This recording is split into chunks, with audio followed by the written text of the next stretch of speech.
यह कहानी किसी वक्त की बात है जब एक शांत जंगल में एक चालाक और तेज दिमाग खरगोश नामक रोजी रहती थी।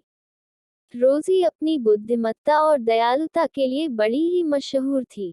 उसके बहुत सारे दोस्त थे जंगल के जानवरों में, जिसमें फ्रेडी फॉक्स भी था।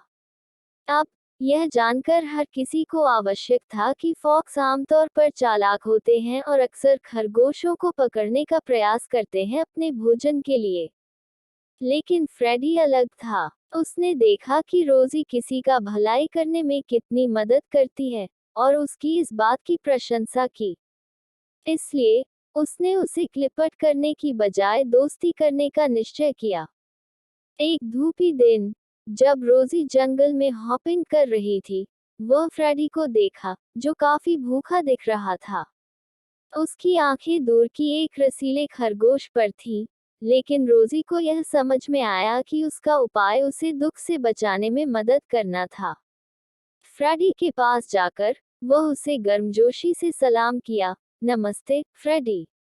आप आज कैसे हैं? फ्रेडी अपनी भूख और रोजी की मित्रता के बीच उलझा हुआ महसूस करते हुए उत्तर दिया, मैं भूखा हूँ, रोजी, लेकिन मुझे किसी को नुकसान पहुंचाने का कोई इरादा नहीं है। रोजी मुस्कुराए और कही, मैं समझती हूँ, फ्रेडी।